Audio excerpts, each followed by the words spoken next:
My name is Ian Yu. I am the NOAA Coastal Management Fellow with the Office of Long Island Sound Programs.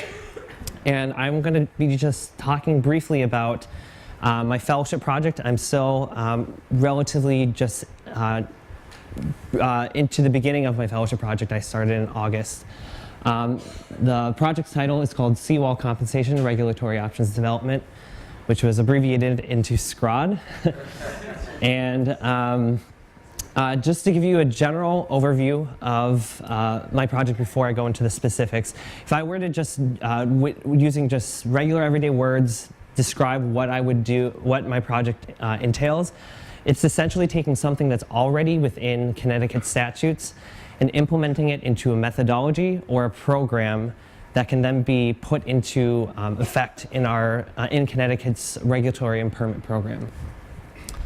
Specifically though, if you look at my project goal, it's essentially to develop a program of compensation for shoreline armoring under Connecticut's coastal regulatory program so that additional structures such as seawalls and revetments would be offset by the removal of existing structures, promoting a policy of no net increase in hardened shorelines. So that very last part where we talk about no net increase in hardened shorelines is really the main goal and hopefully the outcome of my fellowship project. So just to give you a little bit of background on the project basis, OWISP, where I work, has a long-standing policy that promotes non-structural solutions. However, in the wake of Sandy and Irene, there were a number of amendments that were made to Connecticut's Coastal Management Act by the Connecticut legislature, both in 2012 and 2013. However, there is one amendment that was made that relates very strongly to my project, which gives OWISP the legal foundation for a mitigation program or compensation through which we can promote that no net increase in armoring policy. So this has been mentioned before by speakers or before me, but just to give you a general overview, and this is very, very simplified, but to construct a shoreline flood and erosion control structure in Connecticut, among other criteria, first there must be no other feasible, less environmentally damaging alternatives, but also if someone who wants to construct a shoreline flood and erosion control structure gets past that first requirement, they also have to take into account reasonable mitigation measures and techniques in order to compensate or to mitigate any adverse impacts that may come about as a result of developing that shoreline. Specific to my project though, under Connecticut General Statute 22A92E, on-site or off-site removal of existing shoreline flood and erosion control structures on both public or private shoreline property to the same or greater extent as the area of shoreline impacted by the proposed structural solution. This in itself is now considered one of those reasonable mitigation measures or techniques that can be implemented. And so this is the statutory authority that I had been mentioning before. So you may be wondering, how is this relevant to living shorelines? And most directly, this program, once it's implemented, can allow for the establishment of living shorelines in areas where they're appropriate, and perhaps areas where there are currently seawalls. This could be looked at in terms of state-owned properties, perhaps some state parks or any other state or municipal-owned properties, as well as any private properties that may be open to living shorelines. However, one additional thing that I do want to mention is that my fellowship project, when I look at different compensation or mitigation options, has the flexibility for me to look into things that are beyond what is just stated in Connecticut's statutes right now. I can have the flexibility to be creative and come up with the best project that we as an office feel can be implemented in Connecticut.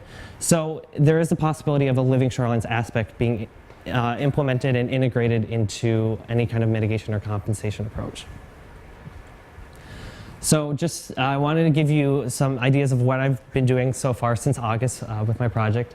The first has to do with Connecticut statutes and regulations. For those of you who've worked with stats or regs, you might be aware that anyone who's new to it, it might be overwhelming at first. So the first couple weeks of my fellowship, I really just familiarized myself with not only the Connecticut Coastal Management Act itself, but also educated myself on the different areas of authority in the coastal area of Connecticut. So I learned how to differentiate between the statutory authority that we as OWISP have, as well as the authority that the municipalities have. And understanding that nuance gave me a really great context for being able to develop a better compensation program. I also researched and reported on other mitigation programs that are in Connecticut at this time. I specifically looked at Audubon and the U.S. Army Corps of Engineers in lieu fee program. At this point, it's actually Connecticut's only in lieu fee or banking program. This program is specific to wetland mitigation, but it was interesting to look at all the different aspects of it, talk to some people at the Corps of Engineers, really to see what are the ideas and what are the concepts that must go into a mitigation program, and seeing how that can relate to my compensation program itself. And the second area of progress that I'd like to highlight is really looking at case studies of seawall mitigation and compensation that are already going on across the United States. I've talked with contacts in Maryland, Oregon, California, Hawaii, but specifically California, it seems, is the state that's doing the most in terms of being able to find ways to creatively compensate for seawalls. Specifically, I talked with California contacts, and they've implemented a certain fees, including sand loss and loss of recreational value fee for environmental impacts of when seawalls are put up. But they're also in the middle of pursuing a project of special merit to look at what other fees might be appropriate to implement in their permitting program, perhaps having to do with aesthetic look as well as environmental impacts. So in terms of project needs, at this point of my fellowship program, I'm really just getting started in terms of, I familiarized myself, I gained context. Now I need ideas of what should actually be implemented into my compensation program. So the first thing at this point is elements that actually need to be incorporated into the compensation methodology itself. This could be look at things such as ecosystem services, wave and wind impacts, sediment transport, economic incentives. At this point, I'm really open to a number of ideas, and any knowledge from this audience can really benefit me. I'd also like to identify contractors or other interested parties that may be interested in participating in this kind of compensation program. So if you have any experience in this, or if you're interested in learning more about it, certainly talk with me about it.